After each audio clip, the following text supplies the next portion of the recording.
नमस्ते सभी को, जय देशियो। चलिए हम लोग प्रेयर करके आज की क्लास शुरू करते हैं। First prayer.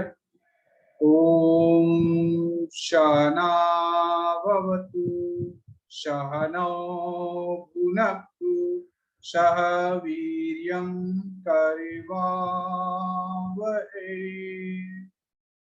तेजस्विनावधीतमस्तु मा विद्विषावहै। ओम शांति शांति शांति हरि ओम तत्सत। सेकंड प्रेयर साथियों, स्टार्ट। जन गण मन अधिनायक जय हे भारत भाग्य विधाता। पंजाब सिंध गुजरात मराठा द्राविड़ उत्कल बंग विंध्य हिमाचल यमुना गंगा उच्चल जलधि तरंग। तव शुभ नामे जागे तव शुभ आशीष मांगे। गाहे तव जय गाथा जन गण मंगल दायक जय हे भारत भाग्य विधाता। जय हे जय हे जय हे जय जय जय जय हे। भारत माता की जय, भारत माता की जय, भारत माता की जय। थर्ड प्रेयर साथी। Each soul is potentially divine. The goal is to manifest this divinity by controlling nature, external and internal. Do this by work or worship or psychic control or knowledge. By one of these or more of these or all of these. Just be free. बहुत बहुत स्वागत है साथियों इस class में। आज हम लोग फिर से एक महत्वपूर्ण विषय पे चर्चा करेंगे और योग का हम लोग क्लास को शुरू करते हैं।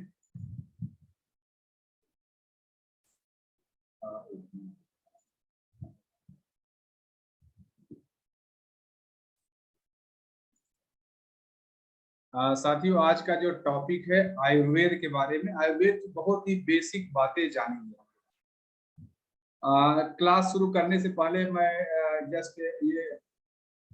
क्लास शुरू करने से पहले मैं ये बता देना चाहता हूँ कि हाँ, मेरा आयुर्वेद में कोई स्पेशलाइजेशन नहीं है। आयुर्वेद का मैंने कोई कोर्स नहीं किया है और योग के हमारा जो कोर्स है जो मैंने स्टडी किया उसमें हमारा जरूर एक 10-12 दिन का 10-15 क्लास का एक आयुर्वेद का मॉड्यूल था।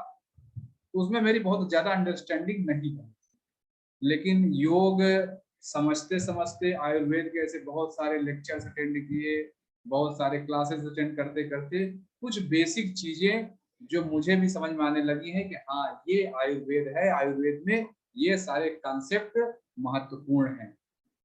कभी हालांकि मैंने अष्टांग हृदय भी पढ़ा है, ऐसा नहीं कि नहीं पढ़ा। आयुर्वेद का जो मशहूर ग्रंथ है आयुर्वेद का, कहा जाता है कि भगवत गीता वही अष्टांग हृदय वाग्भट जी का, वो भी पढ़ा है मैंने, ऐसा नहीं पढ़ा है।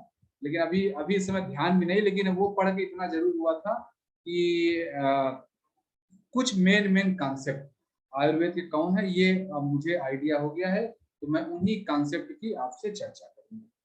और हम लोग चूंकि योग के स्टूडेंट हैं और मेरा खुद का ऐसा फीलिंग है कि योग के स्टूडेंट के लिए इतना जानना बहुत जरूरी है। बेसिक चीजें कम से कम कुछ आयुर्वेद की हम जानते रहें। और जरूर आप में से कुछ लोग जिनको आयुर्वेद बहुत इंटरेस्ट होगा, बहुत ज्यादा जानते होंगे, उनके लिए ये कुछ भी ना लगे या कि ये क्या बता रहे हैं, तो सब हम जानते हैं, ऐसा हो सकता है। तो चलिए मैं डिस्कशन को शुरू करता हूँ। इसलिए मैं बता देना चाहता हूँ कि I am not an authority in Ayurveda. मैं जो यहाँ बताने चल रहा हूँ मैंने डिफरेंट क्लासेस से समझा है चीजों को और वही चीजें यहाँ मैं बता रहा हूँ। अच्छा, जो लोग कभी कभी आप लोग योग का कोई एग्जाम इत्यादि देते हैं जहाँ पे आयुर्वेद भी एक टॉपिक है, तो मेरा ऐसा मानना है यही बेसिक कॉन्सेप्ट है, यही ज्यादातर चीजें पूछी जाएंगी, इससे बाहर का नहीं पूछा जाएगा जो मैं आज चर्चा कर रहा हूँ। बाकी ये नहीं, ये भी नहीं कर रहा हूँ इतना ही आप लोग पढ़ें, आप अपने हिसाब से और बिल्ड करते चले जाएं। ये कुछ बेसिक कॉन्सेप्ट्स हैं, इंपॉर्टेंट आयुर्वेद यहाँ बेसिक वर्ड में लिख देता हूँ कि बेसिक कॉन्सेप्ट हैं जो हमें आने चाहिए, ऐसा मुझे लगता है, तो मैं आपसे चर्चा। अच्छा, इसमें और जो बात, इसमें कुछ चीजें मैंने अपने हिसाब से जो मेरी योग की अंडरस्टैंडिंग वहां मैंने मिक्स किया है, तो हो सकता है आपको कहीं भी ना मिले, ये आप अपने जो कहीं ना मिले या कहीं और लगे तो आप समझ जाइए हाँ मैंने अपनी योग की अंडरस्टैंडिंग से लिखा है, जो मैं योग को समझता हूँ, जैसा मैंने योग का अभ्यास किया। तो चलिए हम शुरू करते हैं। पहला टॉपिक है आयुर्वेद का ओरिजिन कहाँ पर। ये पूरी तरह से मेरी अपनी अंडरस्टैंडिंग, कहीं भी ये नहीं लिखा है कि आयुर्वेद इस सूत्र में लिखा हुआ है, लेकिन ये जो कृष्ण यजुर्वेद का प्रणाम मंत्र है, प्रार्थना मंत्र है, जो ईश उपनिषद में इसका वर्णन है। ईश उपनिषद में यही बात, यही प्रेयर की जाती है। सॉरी, शुक्ल यजुर्वेद, मैं गलत बोल दिया, कृष्ण यजुर्वेद में सहना बहुत है और शुक्ल यजुर्वेद में, तो शुक्ल यजुर्वेद में ईश उपनिषद है, वहां पर है। तो ये प्रेयर है, ओम पूर्णमदः पूर्णमिदं पूर्णात् पूर्णमुदच्यते पूर्णस्य पूर्णमादाय पूर्णमेवावशिष्यते। ओम शांति शांति शांति। हरि ओम तत्सत्।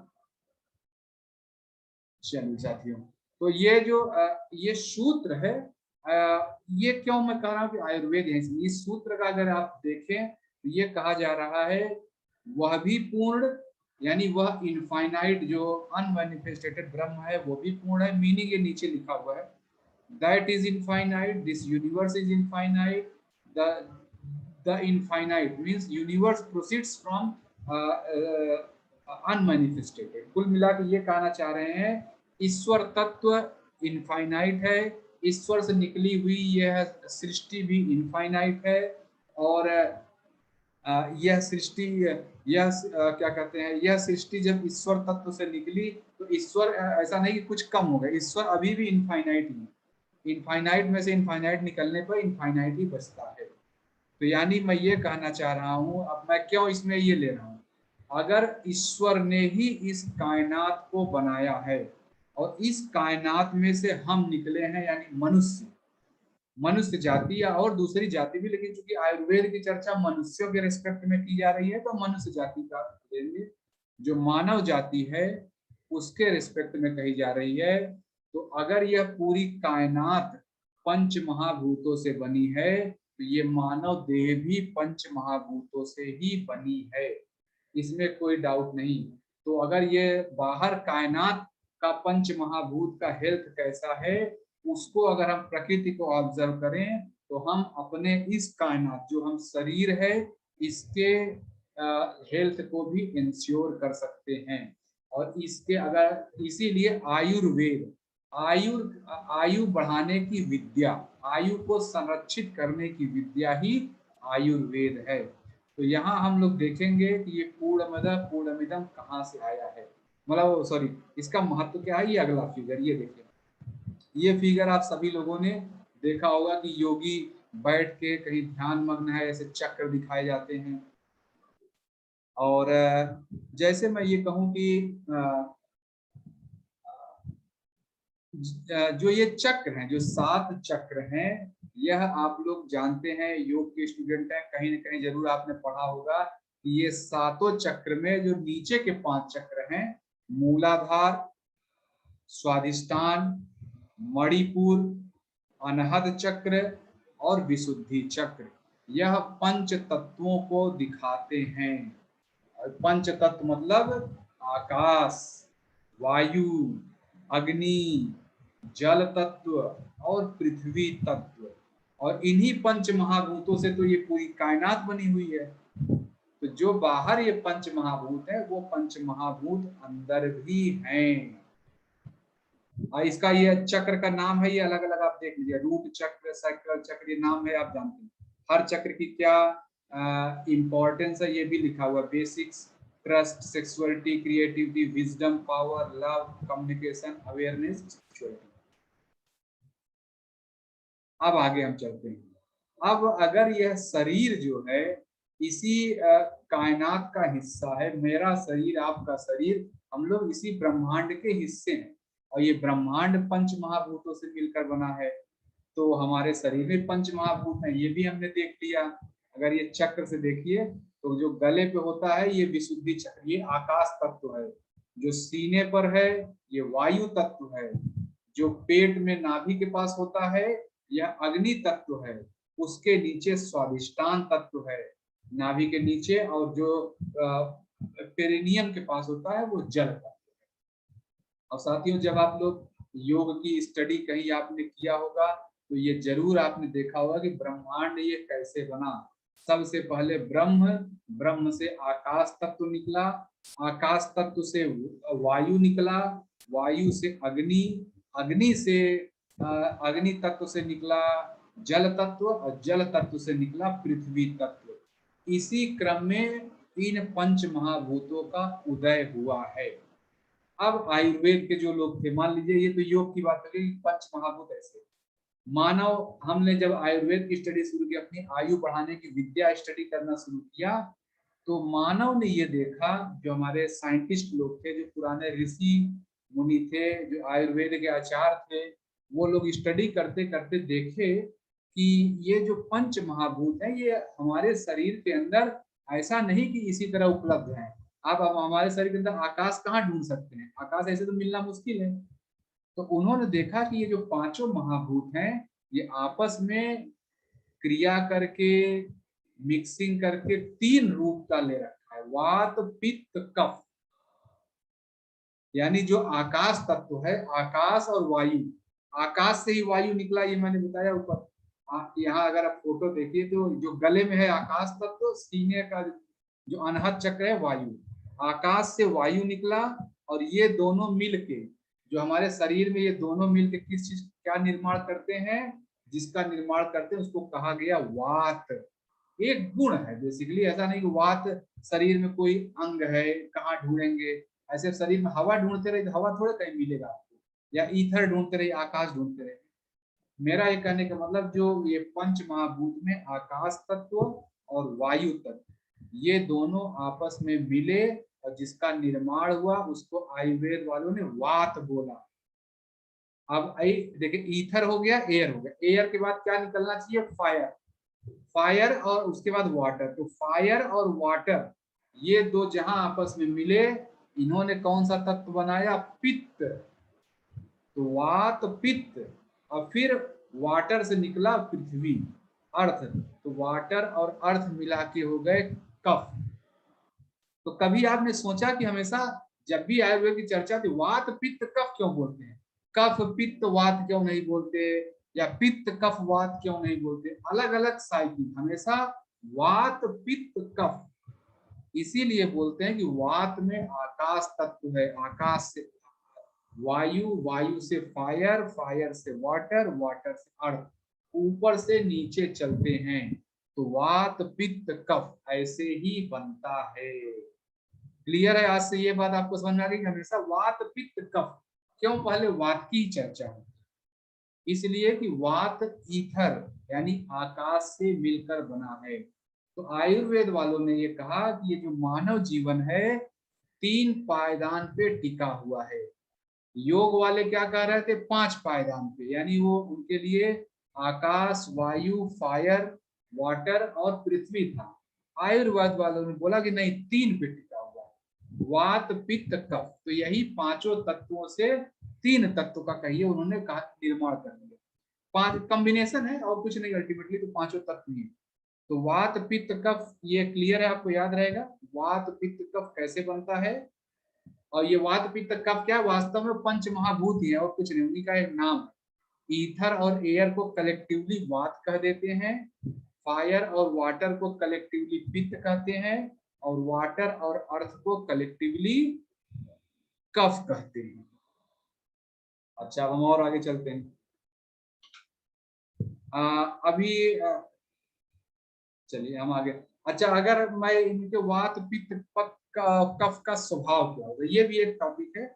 इसके बारे में मैं बहुत डिटेल में स्टडी तो किया, मैं बहुत ऐसा फॉर्म में आपको नहीं ला पाया कि मैं आपको समझा सकूं। बेसिक मैं यहाँ समझा दूंगा, आपको समझ में भी आ जाएगा, लेकिन इसके लिए आप अपना जब भी मौका लगे कभी डिटेल में स्टडी करिएगा, वात पित्त कफ की प्रकृति क्या होती है वो चीज। तो जैसे वात है, वात किस चीज से मिलकर बना है? ईथर और एयर, आकाश और वायु से मिलकर बना है। तो ये वात वाला व्यक्ति कैसा होगा? हवा के जैसे होगा, पतला दुबला होगा, है कि नहीं है? हवा जैसे चलती है चारों तरफ, ये काइनेटिक एनर्जी दिखाएगा, है कि नहीं? ये समझ रहे? पित्त प्रकृति वाला व्यक्ति कैसा होगा? पित्त में क्या है? फायर और वाटर, आग और पानी। अब सोचिए, आग में अगर पानी मिल जाए तो भाप बन जाएगा, तो हमेशा ये गर्म प्रकृति का व्यक्ति होगा। ये पित्त प्रकृति वाला व्यक्ति गर्म प्रकृति का होगा। और कफ क्या होगा? वाटर और पृथ्वी, यानी जैसे मिट्टी पे पानी डाल दीजिए तो मिट्टी एकदम सिकुड़ जाएगी और टाइट हो जाएगी और आराम से रहेगी। मिट्टी जो पहले उड़ सकती थी, पानी से मिलते ही वो कहिए स्थूल शरीर, ये सब्सटेंस को प्राप्त कर, स्थूल नेचर को प्राप्त करती है। तो जहां भी रेस्ट की बात होगी, आरामदायक की बात होगी, तमस गुण की बात होगी, वहां पे कफ की चर्चा होगी। ये तो आप समझ गए। मुझे लग रहा वात पित्त का अच्छे समझ गए, इतना ही मैं भी समझता हूँ। आप इसके आगे आप खुद स्टडी करें। अच्छा, ये साथियों एक जो मैंने ऊपर पूर्णमदः पूर्णमिदं बताया, पूर्णमदः पूर्णमिदं कहता है कि ये पूरी कायनात अपने आप में पूर्ण है। जैसे मैं कहूँ कि मेरे शरीर का एक हिस्सा हाथ काट के रख दिया जाए, हाथ भी अपने आप में पूर्ण है, ऐसा नहीं कि वो अपूर्ण है। हाथ के जो बॉडी सेल्स हैं वो भी उतना ही है जितना बाकी। तो फ्रैक्टल कॉन्सेप्ट का ये मतलब होता है कि पूरा ब्रह्मांड रिपीटेटिव पैटर्न में बना है, एक ही चीज बार बार रिपीट करती है। कभी आपने पेड़ देखा, पेड़ का एक तना होता है, उससे दो शाखाएं निकलती हैं, फिर हर शाखा से दो दो निकलता है, फिर उनमें से दो दो निकलता है, ऐसा करके मल्टीप्लाई होता चला जाता है। इसी को फ्रैक्टल कॉन्सेप्ट कहते हैं, रिपीटेटिव पैटर्न। अब पूरे ब्रह्मांड में कहीं भी देखेंगे, इस फ्रैक्टल कॉन्सेप्ट के अलावा कुछ भी नहीं दिखेगा, एक ही चीज बार बार रिपीट करता है।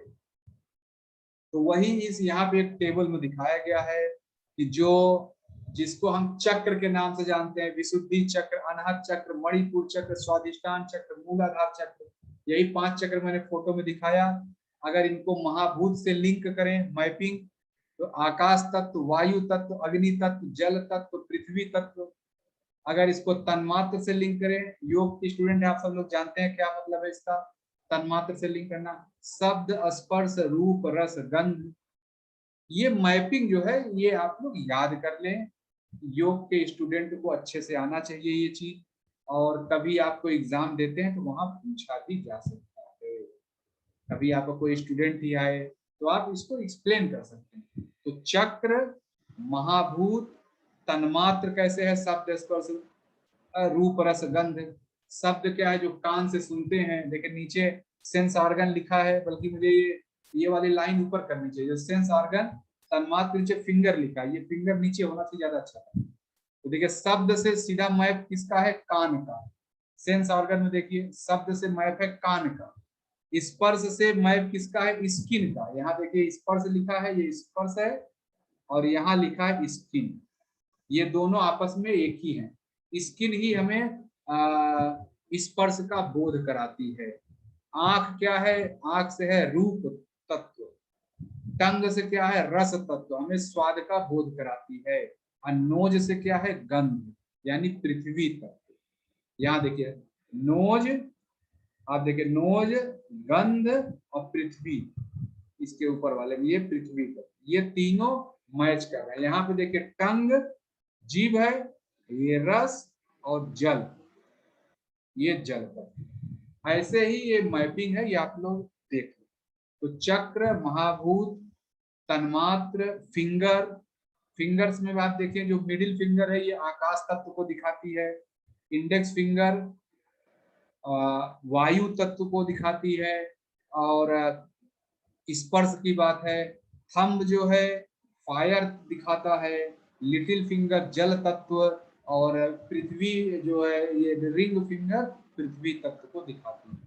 तो ये देखिए ये सेंस ऑर्गन भी बता दिया। एक्शन ऑर्गन जो हमारे ज्ञान कर्म इंद्रिया, ज्ञान इंद्रिया तो हम समझ गए, हम मैप कर लिए कि आंख मतलब सॉरी कान मतलब शब्द, शब्द मतलब आकाश, फिर शब्द स्पर्श, स्किन का मतलब हो गया वायु तत्व और स्पर्श, और इसी तरह शब्द स्पर्श रूप रस गंध। ये एक्शन ऑर्गन जो कर्मेंद्रियां हैं ये कैसे बटी, इसको याद करने का मैं एक आपको तरीका बता, वही देखिए मैंने लिखा, यहाँ लिखा है वाक पाणी पाद पायु उपास्त, ये सीक्वेंस याद रखिए, ये याद कर लीजिए, वाक पाणी पाद पायु उपास्त, ये याद रखिए, इसको मैंने बोल्ड भी कर दिया, ठीक है। ये अगर याद रखेंगे तो कभी भुलाएगा नहीं, वाक पानी पाद वायु उपास्त, इसको कलर भी लीजिए चेंज कर दिया, ये आप याद करें कि वाक पानी पाद पायु उपास्त। वाक मतलब क्या, बोलने की क्षमता, जीव के अंदर जो वोकल कार्ड है। पाणी मतलब हाथ, चक्र पाणी, जानते हैं भगवान विष्णु को चक्र पाणी कहा जाता है, वही है वाक पाणी, यानी कर्म इंद्री है ना हमारा।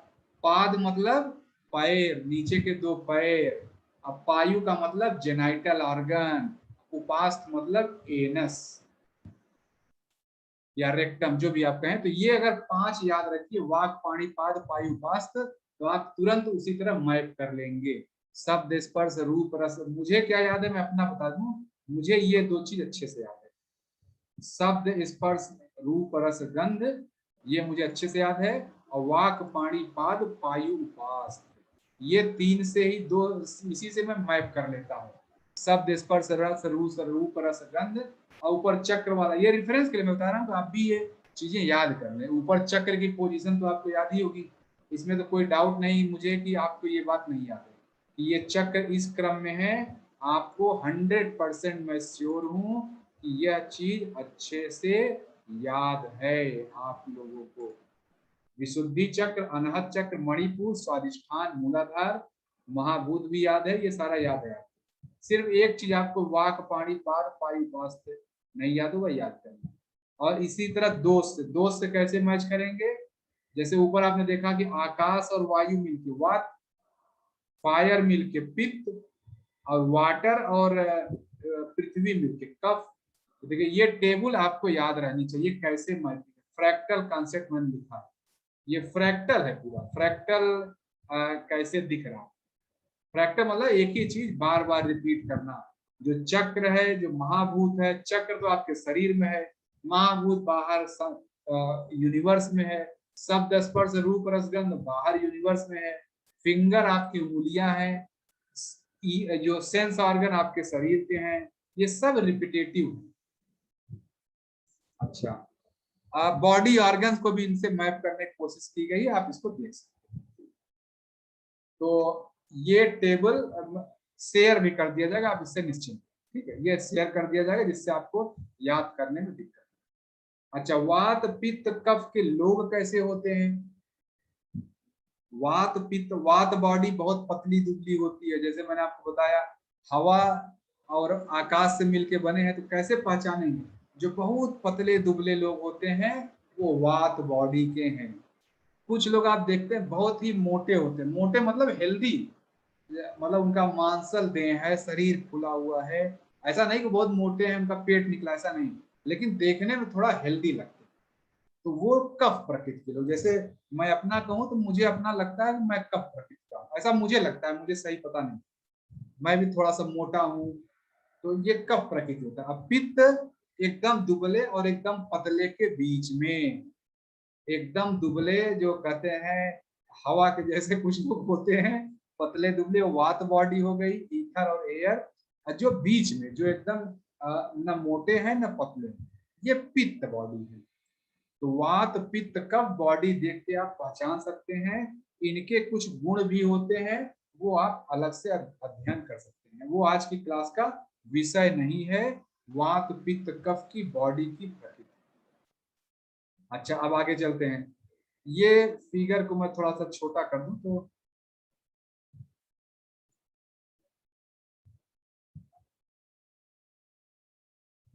ये वात पित्त कफ हम स्टडी कर रहे हैं, इसका कैसे शरीर में क्या क्या काम करता है। तो ये फिगर आप देखें, फिर वही लिखा space air fire water. Water दो बार लिखा क्योंकि वाटर को फायर के साथ भी मिक्स होना है पित्त बनाने के लिए, और वाटर को पृथ्वी के साथ भी मिक्स होना है कफ बनाने के लिए, तो इसीलिए वाटर दो बार लिखा है। तो देखिए स्पेस और एयर से मिला, देख कलर दिख रहा है, स्पेस और एयर दोनों ब्लू कलर के हैं तो उससे निकला वात। फायर और वाटर येलो कलर का दिखा है, उससे निकला पित्त।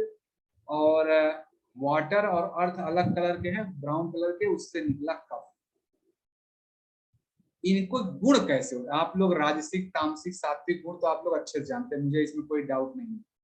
तो जो वात होता है ये राजसिक प्रवृत्ति का होता है। मैंने बताया वात बॉडी हमेशा चलता रहेगा, बहुत एक्टिव रहेगा। वात जो कैटेगरी के लोग होते हैं बहुत एक्टिव होते हैं, फटाफट काम को करते हैं, 2 मिनट शांत नहीं बैठ सकते हैं, ये वात प्रकृति है। बहुत पतले दुबले होंगे एकदम। पित्त प्रकृति वाले एकदम बैलेंस्ड रहते हैं, बहुत ज्यादा उछल कूद नहीं करते हैं, रिलैक्स। इनको सात्विक कहते हैं। पित्त प्रकृति सात्विक है, वात प्रकृति राजसिक, और कफ प्रकृति तामसिक होता है। तामसिक मतलब हमेशा लेथार्जिक रहेगा, आराम से काम करेगा, धीरे धीरे करेगा, दौड़ेगा नहीं, भागेगा नहीं, यह तामसिक है। तो वात पित्त कफ यह याद रखिए, और तीनों गुणों की जरूरत है हमारे शरीर में। वात पित्त कफ तीनों होने चाहिए। जैसे मैं बोलूं वात बॉडी, वात बॉडी का यह मतलब नहीं कि उसमें पित्त नहीं है, लेकिन वात डोमिनेटिंग है। पित्त बॉडी में भी तीनों गुण हैं, तो राजसिक सात्विक और तामसिक हमें तीनों ही चाहिए। तो क्लियर है, पित्त मतलब सात्विक, वात मतलब राजसिक, और कफ मतलब तामसिक। अच्छा, अब अगला से चलते हैं। ये वात पित्त कफ शरीर में क्या क्या काम करते हैं, तो ये याद कर लें आप लोग। जो वात होता है ये कैटाबोलिक एक्टिविटी करता है। कैटाबोलिक मतलब जहां तोड़ फोड़ हो, आपने खाना खाया, फिर खाना ऐसे तो एब्जॉर्ब नहीं होता, उसका तोड़ फोड़ जरूरी है, इसको कहते हैं कैटाबोलिक। जहां पे तोड़ फोड़ हो रही हो वहां कैटाबोलिक, जहां पे तोड़ फोड़ नहीं बल्कि उल्टा निर्माण हो रहा उसको एनाबोलिक कहते हैं। जैसे आपके रक्त में ब्लड में अगर ब्लड शुगर बहुत ज्यादा हो तो लीवर उसको ग्लाइकोजन के फॉर्म में स्टोर कर लेता है। तो यह कफ प्रकृति, आपके अंदर जो कफ प्रकृति है वही ये काम करा सकती है, निर्माण करना। तो कैटाबोलिक मतलब तोड़ना और एनाबोलिक मतलब निर्माण करना। और जो मेटाबॉलिज्म होता है ये तो पूरा मेटाबॉलिज्म जो है कैटाबोलिक और एनाबोलिक का बड़ा भाग है। यानी मेटाबॉलिज्म के ही जो सात्विक गुण है, जो बीच में लिखा पित्त प्रकृति जो है ये क्या दिखाती है हमारे शरीर में, मेटाबॉलिक एक्टिविटी, बैलेंसिंग और ट्रांसफॉर्मेटिव। तो कैटाबोलिक और एनाबोलिक के बीच का जो जगह है वो मेटाबॉलिक। तो इस तरह वात बहुत तेजी से भाग दौड़ वाला व्यक्ति है, कफ लेथार्जिक व्यक्ति है, आराम से रहता है, भाग दौड़ नहीं करता, पित्त इन दोनों के बीच की चीज है। तो निश्चित रूप से पित्त जो है सात्विक ही होगा। यह आप लोग अच्छे से मुझे लग रहा है समझ गए। अच्छा, नीचे लिखा भी है it is energy of movement. पित्त क्या है, वात क्या है, एनर्जी, जहां भी मूवमेंट हो रहा है वात चीज है। वात की वजह से हम मूवमेंट करते हैं, पित्त की वजह से हम जो है डाइट, जो हमारा डाइजेस्टिव सिस्टम है वो पित्त की वजह से होता है। और it is energy of structure, मुझे लग रहा है लिखा है, स्पेलिंग शायद गलत है यहाँ पे। ये स्ट्रक्चरिंग जहां बनता है, निर्माण कार्य, कफ जो है निर्माण कार्य करता है। तो ये मुझे लग रहा है वात पित्त कफ आप लोग अच्छे से समझ गए हैं। कैसे हम पहचानते हैं ये भी समझ गए। वात पित्त कफ कुछ नहीं है, ये पंच धातुओं का ही एक फॉर्म है जो योग में जिनको पंच धातु कहते हैं, आयुर्वेद में उनको वात पित्त कफ कहते हैं। 5 को 3 में कन्वर्ट कर दिया गया। और शरीर में हमारे ऐसे सारे चीज तो मिले हुए ना। अब अलग से आप पृथ्वी तत्व को अलग थोड़े कर सकते हैं, ये पृथ्वी हो गया, क्या मुझे आप पूरा अलग कर सकते हैं? पांचों तत्व नहीं कर सकते, मिक्स्ड है सब कुछ। अच्छा, अब हम आगे चलते साथियों। ये जो पंच तत्व हुए, पांचों तत्व हुए हमारे शरीर में, अंदर आए तो वात पित्त कफ का रूप ले लिया। अब वात पित्त कफ का रूप ले लिया। अब हम जो ये खाना पीना खाते हैं रोज, आप जो भी आप खाना खा रहे हैं, सात्विक आहार, मिताहार, युक्ताहार आप ले रहे हैं, ये खाना जाता कहाँ है? कभी आपने सोचा जो है कि मैं तो रोटी खाता हूँ लेकिन शरीर में तो रोटी दिखता नहीं, जब से पैदा हुए आज तक रोटी की गिनती देखे तो रोटी कहाँ चला गया? तो ये रोटी, ये अन्न है, ये दो रोटी दाल चावल जो फल फूल आप खा रहे हैं, सात्विक आहार ले रहे हैं, यह बॉडी में कन्वर्ट होता रहता है। एक तो काम करने में खर्च होता है, बाकी शरीर का निर्माण में भी खर्च होता है। तो हमारा शरीर में 7 धातुएं, धातुएं मतलब, धातु का मतलब होता है धारण करना, ऐसे समझिए, होल्ड, टू होल्ड।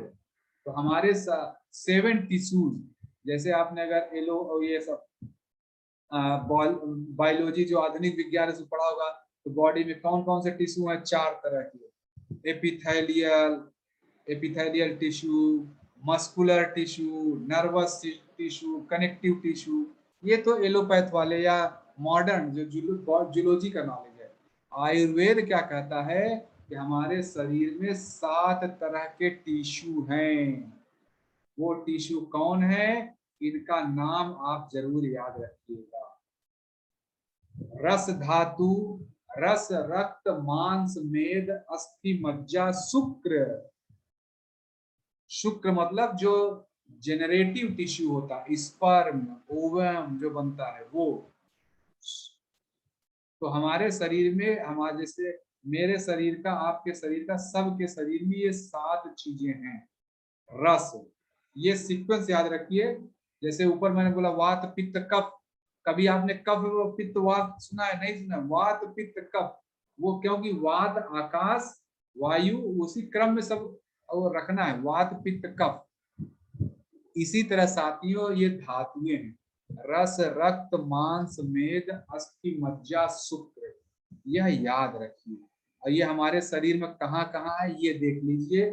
जो शरीर में बॉडी फ्लूइड है, जो साइनोवियल फ्लूइड है, जो हड्डियों के बीच भरा रहता है, आंखों के अंदर इक्वियस फ्लूइड है, दिमाग में सीएसएफ भरा है जिसको बोलते हैं सेरिब्रो स्पाइनल फ्लूइड, ठीक है। आपका लिम्फ जो हमारे शरीर में है, यह पेट में, स्टमक में एसिड भरा हुआ है, लीवर में बाइल भरा हुआ है।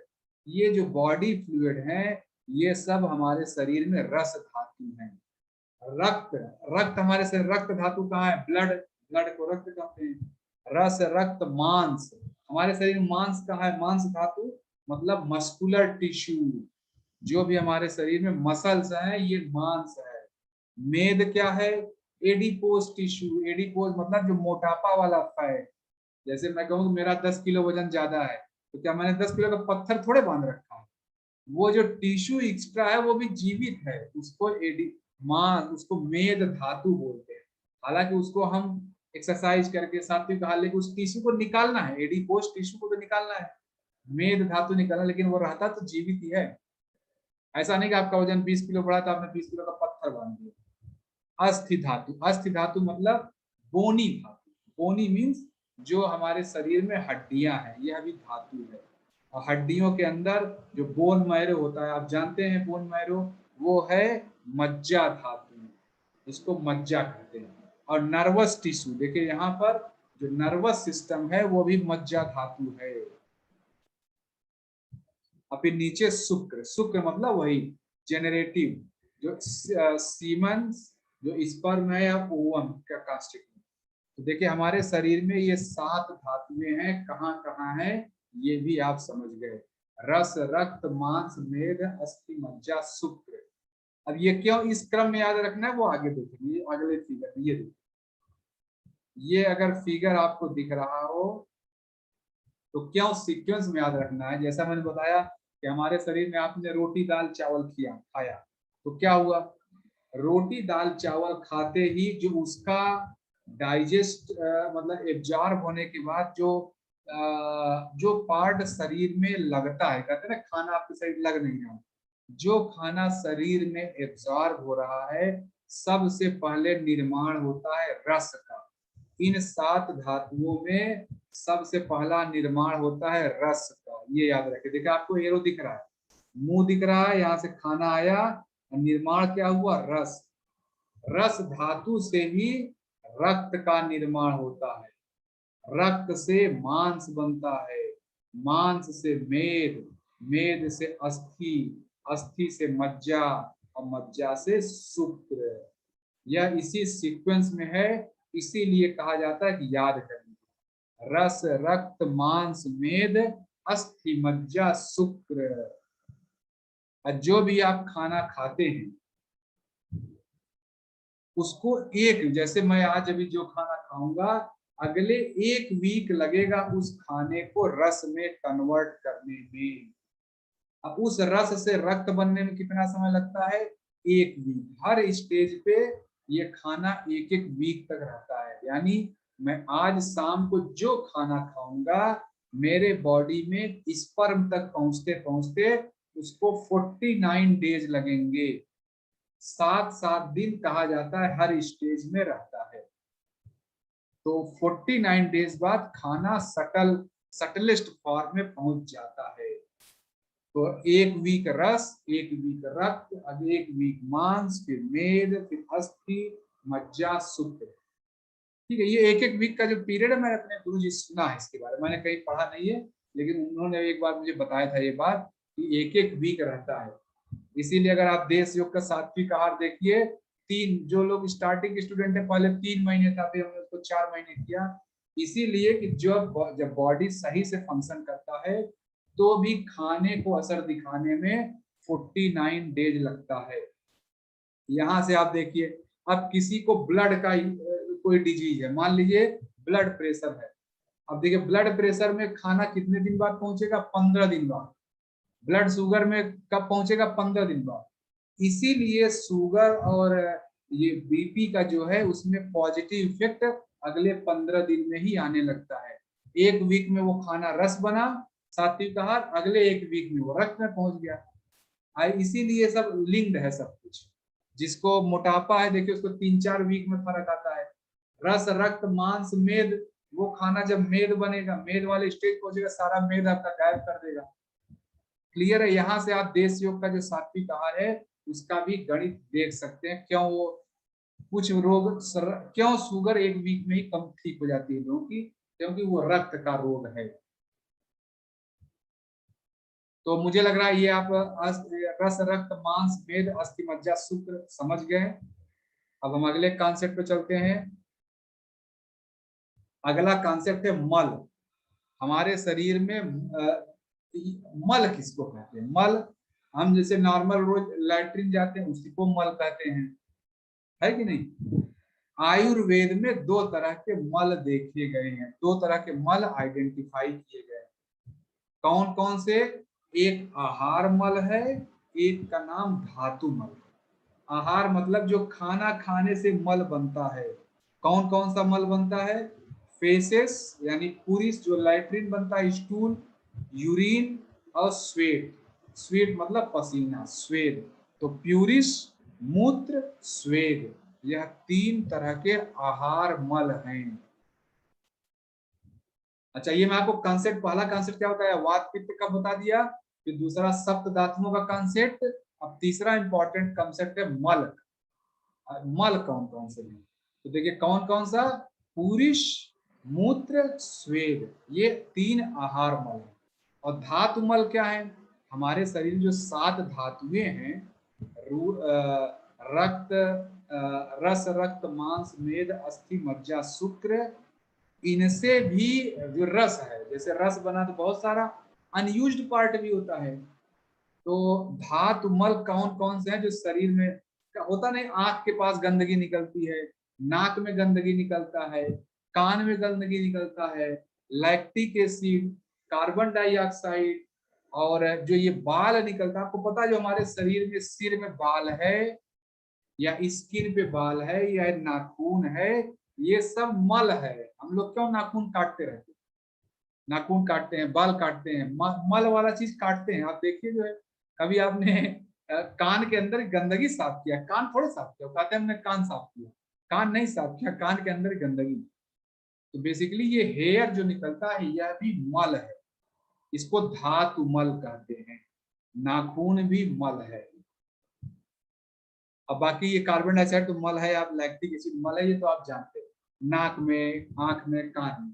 तो आयुर्वेद में दो तरह के मल हैं, धातु मल और आहार मल। जनरली जब अक्सर चर्चा करते हैं तो लोग धातु मल को ही मल कह देते हैं, जबकि वो धातु मल, सॉरी, आहार मल को ही मल कह दिया जाता है, प्यूरिस मूत्र स्वेद, इसको ही। लेकिन वास्तव में ये आहार मल है, धातु मल भी दूसरा चीज होता है। इस तरह योग में क्या है, योग में मल किसको कहते हैं? योग में तो आप जानते हैं गलत विचार रखना भी मल है, क्रोध, ये लोभ, काम, क्रोध, लोभ, मोह, ये भी मल है। ये सब तो मल है ही जो आपने शरीर में टॉक्सिन रखा, लेकिन काम, क्रोध, लोभ, मोह, ये सब मल है, योग के मल।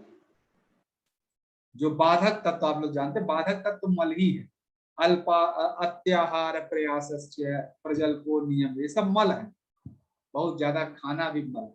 अच्छा, अगला इंपॉर्टेंट कॉन्सेप्ट है आयुर्वेद में अग्नि। अग्नि किसको कहते हैं? अग्नि मतलब आग, अब आप लोग जानते हैं। और आग का काम शरीर में कौन करता है? पित्त, खाना पचाने का। ऊपर आपने देखा पित्त का काम मेटाबॉलिक एक्टिविटी है, खाना पचाने का काम करता है। अग्नि वास्तव में पित्त दोष के ही फंक्शन को कहते हैं, यानी यही पित्त जब एक विशेष काम कर रहा होता है, इसको अग्नि कहते हैं। और हमारे शरीर में 13 तरह की अग्नि है। चरक संहिता, देखिए स्पेलिंग गलत लिखा है, CH है, ठीक है। चरक संहिता में 13 तरह की अग्नियों का जिक्र है। तो ये कौन कौन सी है, ये जस्ट याद कर लें। 5 जो ये अंतराग्नि जो है, इसी को जठराग्नि बोलते हैं, ये भी लिख सकते हैं जिससे जठराग्नि, जठराग्नि। और ये फिर ये हो गया पंचभूत है। तो एक जो है अंतराग्नि या जठराग्नि, इसको ब्रैकेट में लिख देते हैं। एक अग्नि तो इसकी हुई, तो जठराग्नि एक हो गई। उसके अलावा 5 भूत जो हमारे हैं, भूताग्नि, जो आकाश, वायु, अग्नि, जल तत्व और पृथ्वी, तो उससे रिलेटेड 5 अग्नियां हैं। और 7 है धातु अग्नि, धातु अग्नि, धात्वाग्नि, यानी 7 धातुएं हैं, वहां से 7 अग्नि। इस तरह 7, 5, 12 और 13 तरह की अग्नि हुई। अब देखिए, हमने आयुर्वेद के महत्वपूर्ण कॉन्सेप्ट समझ लिया। कौन कौन से महत्वपूर्ण कॉन्सेप्ट समझा हमने? वात पित्त कफ समझ लिया हमने, धातुएं समझ ली, 7 धातु, रस, रक्त, मांस, मेद, अस्थि, मज्जा, शुक्र। और फिर हमने 3 तरह के मल, दो मल समझ लिए, जो आहार मल, धातु मल। और फिर हमने 13 तरह की अग्नि समझ ली। अब आता है अगला इम्पोर्टेंट, हेल्थ की परिभाषा। एक्चुअली यही हेल्थ की परिभाषा समझने के लिए मैं अभी तक भूमिका बना रहा था। हेल्थ की परिभाषा, आयुर्वेद के 2 महत्वपूर्ण ग्रंथ हैं, एक है सुश्रुत संहिता और एक है चरक संहिता। सुश्रुत संहिता, ये सुश्रुत जो है वैज्ञानिक का नाम है, जो साइंटिस्ट हुए हमारे ऋषि जी। और सुश्रुत संहिता में लिखा गया है, हेल्थ का मतलब balanced state in one self. जब आप खुद में, अपने आप में बैलेंस्ड हो। तो बैलेंस्ड किस चीज का बैलेंस? बैलेंस्ड मतलब 3 दोषों का बैलेंस, सम दोष, बैलेंस धातु, 7 धातुओं का बैलेंस। बैलेंस्ड आहार मल लिखा है, तो मुझे लग रहा है ये 3 लिखा है, आहार मल बैलेंस्ड हो आपका। क्योंकि जो बैलेंस्ड धातु मल है, वो तो धातु में ही आ गया, धातु कहते ही धातु मल यहाँ आ गया। लेकिन आहार मल के लिए बैलेंस, फिर 13 तरह की जो अग्नियां हैं, ये बैलेंस होनी चाहिए। और ये जो आपस में जो मैं कहूँ कि ये दोष हैं, वात पित्त कफ, 7 धातुएं हैं, रस रक्त मांस मेद अस्थि मज्जा सूत्र, आहार हैं, प्यूरिस मूत्र स्वेद, इनमें बैलेंसिंग, इनमें अलग अलग तो बैलेंसिंग हो, ये सब। अब 13 तरह की अग्नि, जो जठराग्नि, 5 भूताग्नि, 7 धातु अग्नि, इनमें अलग अलग बैलेंसिंग हो। लेकिन अगला पॉइंट, बैलेंस्ड क्रिया। ये जो 13 अग्नि है, ये 7 धातुओं से इंटरेक्ट करती है, 3 दो तो दोषों से इंटरेक्ट करती है, 3 मलों से इंटरेक्ट, यानी ये जो दोष है, धातु है और मल है और अग्नि, ये आपस में भी क्रिया करते रहते हैं। इनकी क्रियाओं के बीच बैलेंस भी हो, तब हम हेल्दी कहे जाए। ऐसा नहीं कि अग्नि तो बैलेंस्ड है लेकिन अग्नि का मल से जो इंटरेक्शन है वो बैलेंस्ड नहीं है। तो बैलेंस्ड क्रिया, हैप्पी सेंसेस, 5 जो हमारे इंद्रियां हैं, और इसको फिर 5 जो है ये हैप्पी कॉन्शसनेस, आत्मा प्रसन्न रहनी चाहिए और मन प्रसन्न रहनी चाहिए। यह इतनी सारी चीजें मिला के समदोष, समधातु, सममल, सम अग्नि और फिर सम क्रिया, फिर प्रसन्न इंद्रिय, प्रसन्न आत्मा, प्रसन्न मन, यह डिफिनीशन बताया गया है आयुर्वेद में स्वस्थ रहने का। यही समझने के लिए हम ऊपर पहले दोष एक्सप्लेन किया, फिर धातु एक्सप्लेन किया, फिर मल एक्सप्लेन किया, फिर अग्नि एक्सप्लेन किया, अब क्रिया यहाँ बता दिया। अच्छा, ये तो सुश्रुत संहिता के हिसाब से हो गया हेल्थ। चरक संहिता के हिसाब से हेल्थ क्या है? इक्विलिब्रियम स्टेट ऑफ धातु दोष अग्निमल। यहाँ पर धातु दोष अग्निमल, यहाँ पे आत्मा, इंद्रिय और हैप्पी जो मन, ये हटा दिया गया। तो अब ये जब धातु दोष अग्निमल में इक्विलिब्रियम रहेगा तो आप समझिए कि वो जो आत्मा है, मन है, इंद्रियां ऐसे ही प्रसन्न रहेंगे। तो मुझे लग रहा है हम आयुर्वेद का महत्वपूर्ण कॉन्सेप्ट समझ गए। दोष क्या है ये भी समझ गए, धातु समझ गए, आहार, मल, अग्नि, और हेल्थ, हेल्थ क्या है ये भी समझ गए। तो अब जो है हम आयुर्वेद के महत्वपूर्ण कॉन्सेप्ट समझ गए। अब हम क्या समझने की कोशिश करेंगे कि आयुर्वेद की क्लॉक कैसे चलती है, आयुर्वेद की घड़ी हमें कैसे स्वस्थ रहना। ये तो आपने, जैसे आप कर रहे थे सर, आपने तो बेसिक कॉन्सेप्ट बता दिया। अब हमें कैसे दिनचर्या और ऋतुचर्या है, तो अगला महत्वपूर्ण टॉपिक है दिनचर्या और ऋतुचर्या। पहले हम दिनचर्या समझेंगे। अच्छा, आज एक चीज मैं बताना भूल गया, ये वात पित्त कफ है। वात जो है आकाश से बना और ईथर से बना, और पित्त जो, सॉरी, आकाश और वायु से बना, पित्त बना वायु से और जल, सॉरी, अग्नि तत्व और जल तत्व से, कफ बना जल तत्व पृथ्वी तत्व से।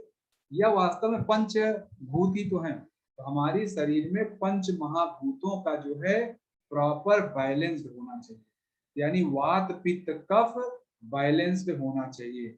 अगर इम्बैलेंस हुआ तो यानी जैसे यहाँ लिख लेते हैं, जैसे हेल्थ में हमने लिखा कि बैलेंस्ड है तो ये तो हेल्थ हुआ, लेकिन अगर इम्बैलेंस है ये सारी चीजें, इम्बैलेंस्ड, तो इसका मतलब रोग,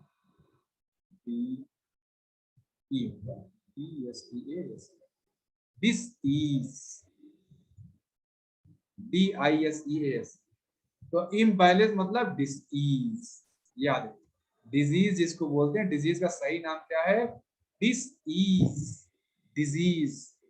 तो जब भी ये इम्बैलेंस होगा तो रोग, यानी ये जो दोष है, अगर वात पित्त का बैलेंस नहीं है तो हमारे शरीर में रोग आ जाएगा। इसलिए हमें यह जानना जरूरी है इस पूरी कायनात में वात पित्त कफ कैसे बदल रहा है, दिन रात कैसे वात पित्त कफ बदलता है, उसी के हिसाब से हम अपनी दिनचर्या समझेंगे। तो देखिए ये 2 फिगर हैं, दूसरा वाला मैं लेता हूँ, ये वाला। सुबह साथियों जब हम 6 बजे उठते हैं, 6 बजे से लेके 10 बजे तक पूरी ब्रह्मांड में या हमारे जो वातावरण में, सॉरी हमारे वातावरण में भी और हमारे शरीर के अंदर भी कफ दोष, कफ प्रकृति ज्यादा डोमिनेंट, कफ दोष नहीं कहेंगे, कफ प्रकृति ज्यादा डोमिनेंट रहती है। इस समय हमें क्या करना चाहिए? कफ प्रकृति जब डोमिनेंट रहे तो हमें बहुत ज्यादा मूवमेंट इत्यादि न करें, बैठे। सुबह 6 बजे से 10 बजे के बीच हम लोग घर में अपने आप को रिजुविनेट करने के लिए क्या करना चाहिए? मेडिटेशन भी आप कर सकते हैं इसमें, बैठ के सुबह पढ़ाई कर लीजिए नहाने धोने के बाद घंटे। लेकिन होता क्या है, हम लोग इस दौरान ज्यादातर ऑफिस इत्यादि में ट्रेवल कर रहे हैं, रिलैक्स रहें। 6 से 10 बजे के बीच बहुत रिलैक्स लाइट मूड में रहें, लाइट ब्रेकफास्ट करें, देखिए लिखा हुआ है एक्सरसाइज करें, complete task on to do list, दिन भर हमें क्या करना उसकी लिस्ट बना लें। क्योंकि कफ प्रकृति क्या करता है, कफ प्रकृति आरामदायक चीजों का इंतजार करता है, तो इस दौरान हम वो काम करें जो बैठ होता है बहुत ज्यादा, सुबह 6 बजे से 10 बजे तक, और यही चीज शाम को 6 बजे से 10 बजे तक भी है।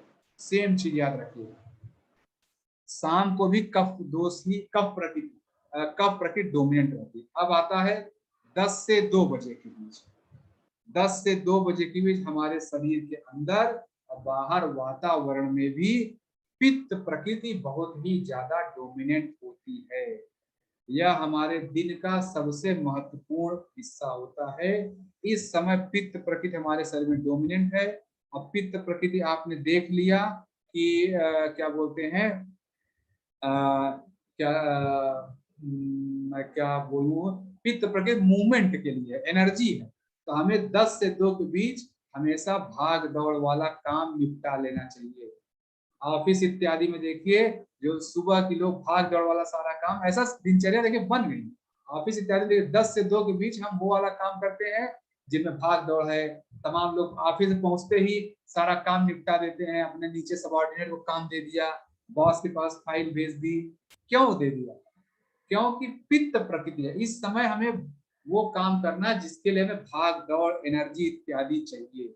इस दौरान जो खाना खाना चाहिए, बिगेस्ट मील, हमारा बिगेस्ट मील 10 से 2 बजे के बीच होना चाहिए। 6 से 10 बजे के बीच लाइट ब्रेकफास्ट और 10 से 2 बजे के बीच बिगेस्ट मील। इसीलिए देखिए लंच का शायद प्राविधान इसीलिए बना, लंच में कितना थाली सजा खाते हैं, पित्त प्रकृति उसमें हाईलाइट है। फिर 2 बजे से 6 बजे, यानी दोपहर में 2 बजे से 6 बजे के बीच वात पित्त, एक मिनट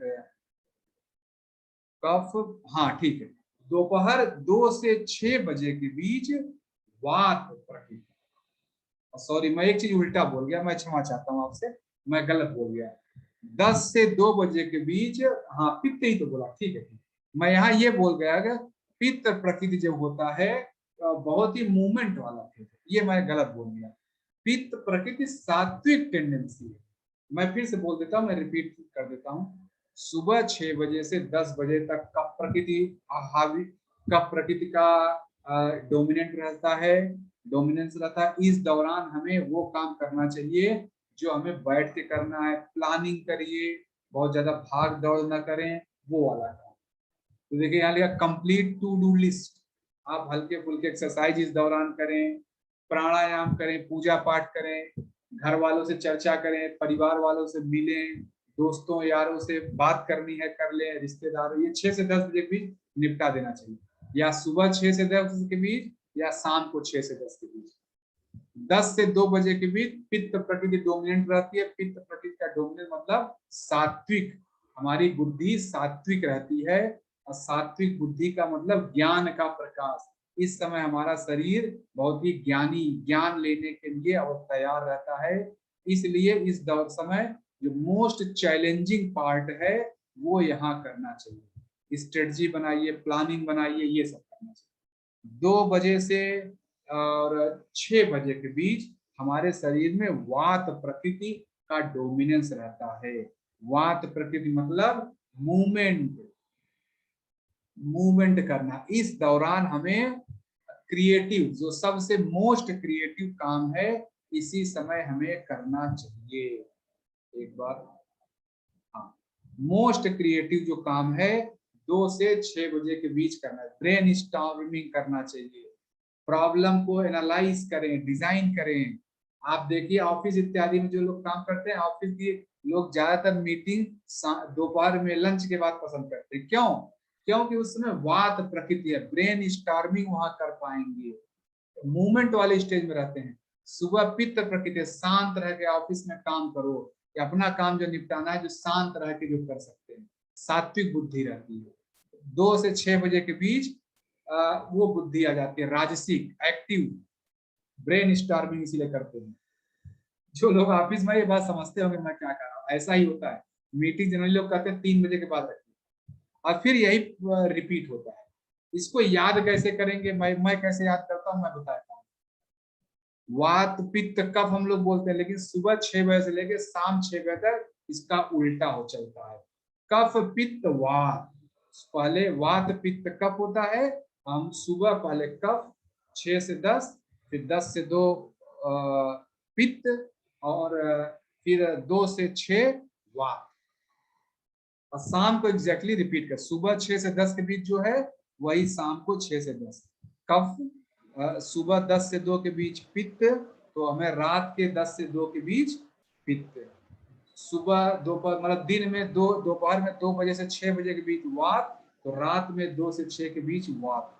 और आप देखिए जो सुबह 6 से 10 के बीच काम कर रहे हैं, उसी तरह का काम शाम को 6 से 10 के बीच करना चाहिए।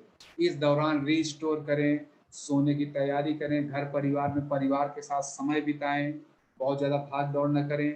पित्त 10 बजे के पहले सो जाए। 10 बजे के पहले सो जाना इसीलिए जरूरी है क्योंकि पित्त जो है डोमिनेंस आ जाता है, दोष नहीं कहेंगे, 10 बजे के बाद पित्त डोमिनेंस आ जाता है। इस दौरान फिर सात्विक प्रकृति हो जाती है, तो नींद नहीं आएगी। 10 बजे के पहले सो गए तो नींद बड़ी अच्छी आएगी। और रात में 2 से 6 बजे का पीरियड वात पीरियड होता है, बहुत ही कूल क्रिएटिव पीरियड होता है। जो लोग योगी लोग होते हैं, देखिए 2 से 6 बजे के बीच उनका मेडिटेशन वगैरह सब हो जाता है, क्योंकि यह प्रकृति जो है वात, उस समय वात जो है डोमिनेंस रहता है।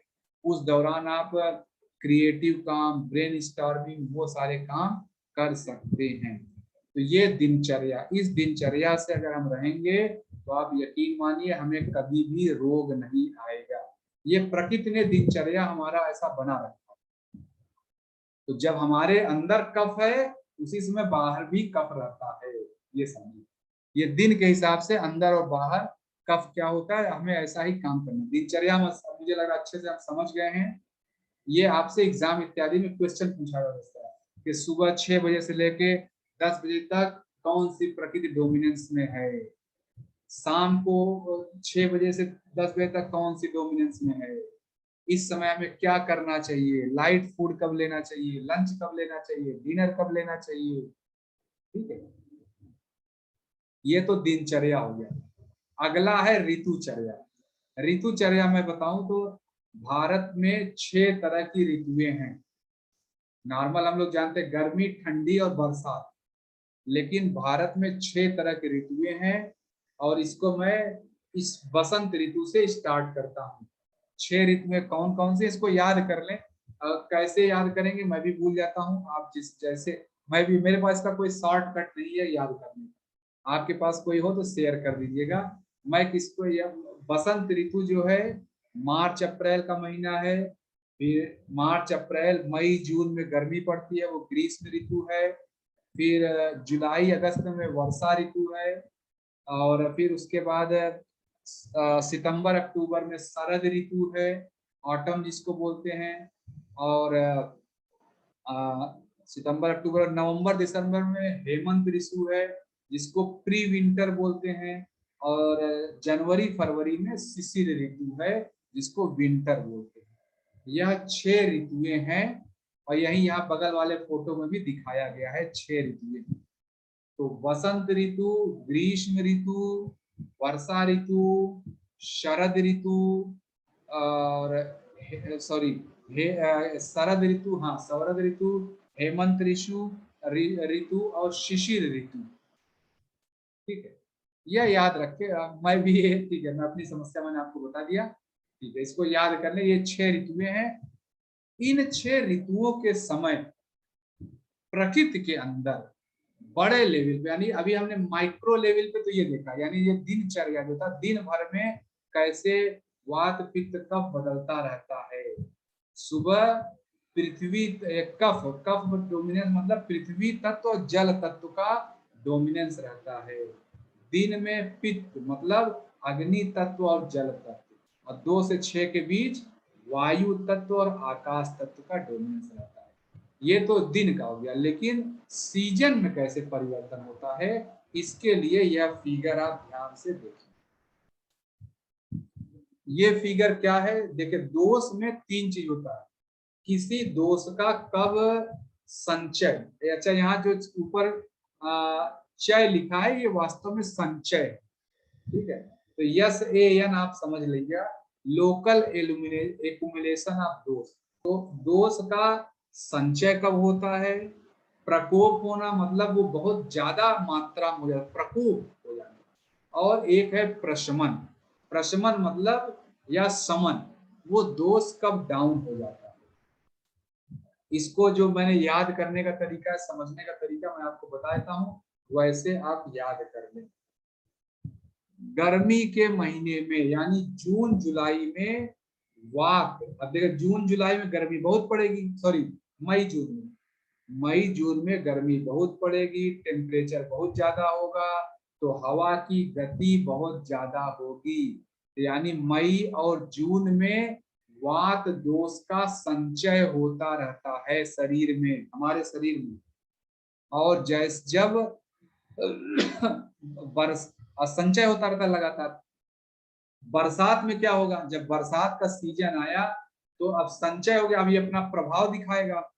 तो बरसात जब आई, पानी बरसना शुरू हो गया, तो ये जो अंदर वायु और आकाश तत्व है ये डिस्टर्ब हो जाते हैं। यानी वात दोष का प्रकोप जो है वर्षा ऋतु में आता है। यहाँ ये आप देखते जाएं, ग्रीष्म ऋतु में इसका संचय हुआ। कैसे याद रखेंगे, मैंने बता दिया, गर्मी में हवा बहुत तेज चलती है तो संचय हुआ। वर्षा ऋतु में इसका प्रकोप आया, और अगला यानी शरद ऋतु जो सितंबर अक्टूबर के महीने में इसका प्रकोप शांत हो जाता है। यानी वापस ठंडी का महीना शुरू हो गया, टेम्परेचर डाउन हुआ, टेम्परेचर डाउन तो हवा जी बैठ गए हवा जी जो उड़ते रहते हैं गर्मी में वो बैठ जाते हैं। तो अगर आप वात दोष आप ऐसे समझ लीजिए, और दोष का क्या मतलब है, यहीं से हमें निकल रहा है कि गर्मी के महीने और वर्षा के महीने में वात दोष हमारे शरीर में बहुत ज्यादा होगा। वात इसीलिए जो बुजुर्ग लोग होते हैं देखिए, उनको गर्मी के महीने में और वर्षा के महीने में बहुत ज्यादा दिक्कत होती है। वात दोष, घुटनों में दर्द होगा, कमर में दर्द होगा, यही वात दोष का निशानी है। अब फिर इसके बाद आटम यानी जो शरद ऋतु के बाद अगले 6 महीने तक आराम से रहता है, उनका जीवन वात दोष नहीं रहता। अब देखिए वात के बाद पित्त आता है, ये आप समझ गए, वात के बाद पित्त कैसे आएगा। जब यहाँ गर्मी में हवा तेज चली, वात दोष होने लगा, इनबैलेंस हुआ। वर्षा ऋतु आते आते इनबैलेंस मैक्सिमम पर होता है। और मैंने आपको बताया है कि आकाश से ही, वायु से ही अग्नि निकलता है, तो वात से ही तो पित्त निकलेगा, पित्त से कफ निकलेगा। तो वात से पित्त निकलेगा तो कब निकलेगा, जब वात मैक्सिमम है। वात मैक्सिमम वर्षा ऋतु में है, इसीलिए उसी समय पित्त का संचय शुरू हो जाएगा। जब एक का प्रकोप होता है तो दूसरे का संचय शुरू हो जाता है। वात दोष का वर्षा ऋतु में प्रकोप है तो उसी समय पित्त का संचय शुरू हो जाएगा। पित्त का संचय शुरू होगा, 2 महीने जुलाई और अगस्त संचय होता है। अगले 2 महीने में पित्त दोष में, जब ये जो शरद ऋतु है, जो ठंडी शुरू होने वाले, मतलब वर्षा और ठंडी के बीच का जो है, यानी सितंबर अक्टूबर, जुलाई अगस्त में वर्षा और सितंबर अक्टूबर में पित्त दोष प्रकोप, पित्त दोष अधिकतम स्टेज में रहता है। क्लियर है ये। और फिर हेमंत में ये डाउन आ जाता है, यानी विंटर शुरू होते होते, अर्ली विंटर आते आते पित्त दोष डाउन हो जाता है। तो फिर अगले 6 महीने ये शांत रहता है। पित्त दोष वाले लोगों को जो बहुत ही एकदम ज्यादातर फिट लोग हैं, जब पित्त दोष इम्बैलेंस होता है तो वर्षा ऋतु में यानी वर्षा ऋतु और ऑटम में, यानी जो ऑटम को शरद ऋतु में, शरद लिखा है ये लग रहा है, ठीक है, शरद ऋतु में पित्त दोष होने की संभावना है। डाइजेस्टिव सिस्टम के रोग हैं ये इसी समय ज्यादा होंगे, डाइजेस्टिव सिस्टम। और ठंड के महीने आता है, देखिए डाइजेस्टिव सिस्टम ठीक हो जाता है, खूब भूख लगने लगता है। हेमंत इसीलिए लिखा वहां, देखिए वो दोष चला गया। अच्छा, अब वात से निकला पित्त, पित्त से निकलेगा कफ। अब ये तीसरे वाले पे हम आ गए। कफ में देखिए क्या है, कफ दोष, जैसे मैंने बताया, जब एक दोष का प्रकोप होता है उसी समय दूसरे की तैयारी, दूसरे का संचय शुरू हुआ। वात दोष का प्रकोप हुआ था वर्षा ऋतु में, पित्त का संचय शुरू हो गया। पित्त का प्रकोप हुआ शरद ऋतु में, तो कायदे से यहीं पर इसका संचय शुरू हो जाना चाहिए, है कि नहीं। पित्त दोष में देखिए क्या है, पित्त में क्या क्या होता है, अग्नि और जल तत्व, और कफ में क्या होता है, जल तत्व, पृथ्वी तत्व। क्योंकि यहाँ एक तत्व कॉमन है, शरद ऋतु और शिशिर, सॉरी, ये पित्त और कफ में एक दोष, एक तत्व कॉमन है, वो जल तत्व है। इसीलिए पित्त जब मैक्सिमम पे रहता है वहां पर वहां पर कफ का संचय नहीं शुरू होता, बल्कि कुछ दिन बाद। तो कफ का संचय, यानी ये सितंबर अक्टूबर के महीने में तो पित्त दोष मैक्सिमम पे रहेगा, प्रकोप पे, लेकिन कफ का संचय शुरू होता है जनवरी फरवरी में, जब विंटर पीक पर होता है। उस समय जनवरी फरवरी हुआ, मैं टाइम गलत बोला, सितंबर अक्टूबर नवंबर दिसंबर, हाँ जनवरी फरवरी, जनवरी फरवरी के महीने में कफ दोष का संचय शुरू होता है। और इस जो बसंत ऋतु यानी मार्च अप्रैल में यह पीक पर रहता है। इसीलिए जनवरी से लेके और अप्रैल तक के महीने में कफ दोष वाले रोग आते हैं, सर्दी जुकाम छींक इत्यादि, ये सब कफ दोष के जो भी रोग हैं इन्हीं समय में ज्यादा होते हैं। ग्रीष्म पहुंचते पहुंचते फिर से कफ दोष एकदम शांत हो जाता है और फिर से वात दोष का संचय शुरू हो गया। तो वात दोष का संचय शुरू, तो ये सीक्वेंस आप लोग याद रखिए। मैंने कोशिश किया कि मैं लॉजिकली आपको समझा पाऊं ये तीनों दोष कैसे होते हैं। याद रखने का तरीका, गर्मी से शुरू करिए, गर्मी में टेम्परेचर बढ़ा, हवा तेजी से भागी और हवा जी भागे तो वात दोष का संचय, भागे तो इम्बैलेंस हो गया तो वात दोष का संचय शुरू। बरसात पहुंचते पहुंचते यहाँ पर आ गए, बरसात पहुंचते पहुंचते वात दोष का मैक्सिमम संचय हो जाता है। और उसके बाद आती है ये शरद ऋतु आते आते वात दोष डाउन होता है। जब ये वात दोष मैक्सिमम पे है उसी में समय पित्त दोष का संचय शुरू हो जाता है। और पित्त दोष शरद ऋतु आते आते शरद ऋतु में इसका मैक्सिमम हो जाता है, हेमंत में ये डाउन, मतलब इसका प्रशमन या शमन हो जाता है। इसी तरह कफ दोष का, कफ दोष मैंने बताया कि कफ दोष पित्त तो मैक्सिमम है शरद में, लेकिन इसका संचय शरद में नहीं शुरू होता। क्यों? क्योंकि जल तत्व है, जल तत्व पित्त में भी है, जल तत्व कफ में है, तो इसलिए पित्त से कफ में, कफ का संचय ठंडी के महीने में शुरू होता है, यानी जनवरी फरवरी में।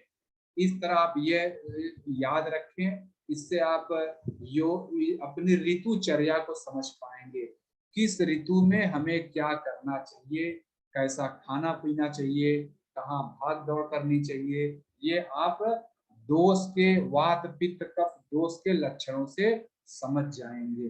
किस समय कौन सा रोग प्रभावी होने की संभावना है। जब कोई दोष, चाहे वात दोष, चाहे पित्त कफ, चाहे कफ दोष, जब संचय हो रहा है और प्रकोप हो रहा है, यानी उन 4 महीनों में वात रोग, जैसे वात का अगर हो रहा है, वात रोग होने की संभावना है, पित्त हो रहा है पित्त, और ये क्या कहते हैं कफ हो रहा है तो कफ। अब आप समझ सकते हैं कौन सा रोग किस समय में आएगा। ये तो हुआ ऋतु के साथ। एक यहाँ मैंने लिखा हुआ, ये मुझे लग रहा है अलग ऊपर भी लिखना चाहिए था। ये मैं बता दूं, जो जब वात रोग होता है ये कहाँ होता है। वात रोग जनरली शरीर के लोअर हिस्से को प्रभावित करता है, कमर के नीचे के हिस्से। घुटनों में दर्द होगा, कमर दर्द होगी, जांघ में दर्द करेगा, वात रोग ऐसे होता है। पित्त रोग शरीर के मिडिल के हिस्से को, यानी स्टमक में, डाइजेस्टिव सिस्टम के जो रोग हैं उनको प्रभावित करता है। अब कफ दोष सीने के ऊपर, नाक में समस्या आएगी, कान में समस्या आएगी, जीभ में समस्या आएगी, खांसी जुकाम हो जाएगा। जब भी कौन सा दोष कहाँ प्रभावित होता है, और इसी तरह कौन सा दोष किस उम्र को प्रभावित करता है। ओल्ड एज को लोगों को ज्यादातर वात दोष प्रभावित करता है। पित्त दोष जो है, जो यंग लोग हैं इनमें ज्यादातर पित्त दोष रहता है। पित्त इनका इम्बैलेंस रहता है, सत्व गुण से बहुत दूर रहते हैं यह एडल्ट वाले जो लोग हैं, क्योंकि पित्त दोष है। पित्त बैलेंस रहेगा तो सात्विक रहेगा। पित्त दोष मतलब पित्त की सबसे ज्यादा गड़बड़ी है। और जो बच्चे होते हैं उनमें कफ दोष जो है ज्यादा प्रभावी है। तो इस तरह साथियों हमने एक महत्वपूर्ण विषय के बेसिक कॉन्सेप्ट को आप समझ गए, और मैं आशा करता हूं कि यह आज की क्लास आपको अच्छे से समझ में आई होगी। हम आयुर्वेद के जो कॉन्सेप्ट हैं, वायु सॉरी ये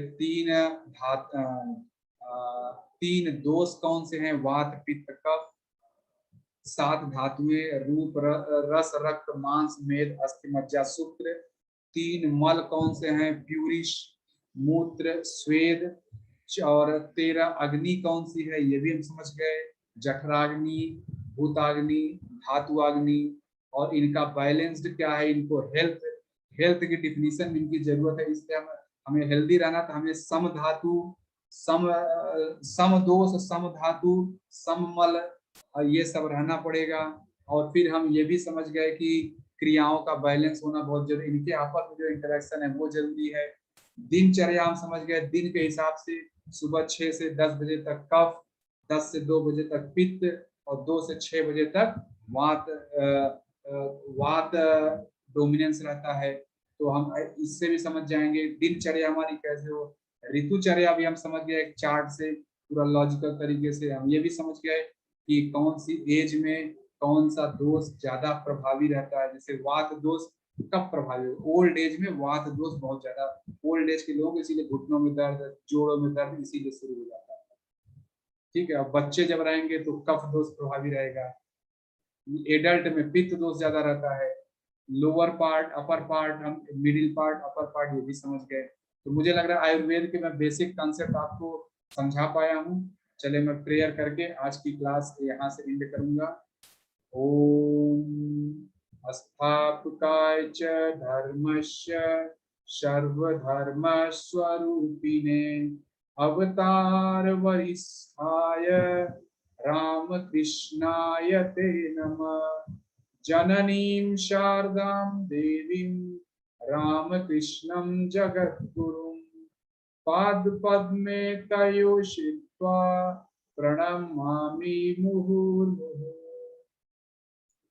नमः श्रीयतिराजाय विवेकानन्दशूरये सच्चित्सुखस्वरूपाय स्वामिने तापहारिणे।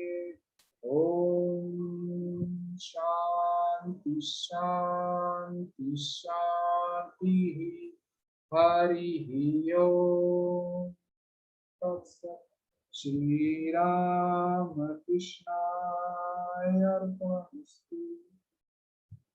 बहुत बहुत धन्यवाद साथियों इस क्लास को अटेंड करने के लिए। मैं ईश्वर से प्रार्थना करता हूँ कि आप सभी को सात्विक संपदाओं की प्राप्ति हो। जय देश हो। मैं क्लास को एंड करता हूँ। नमस्ते।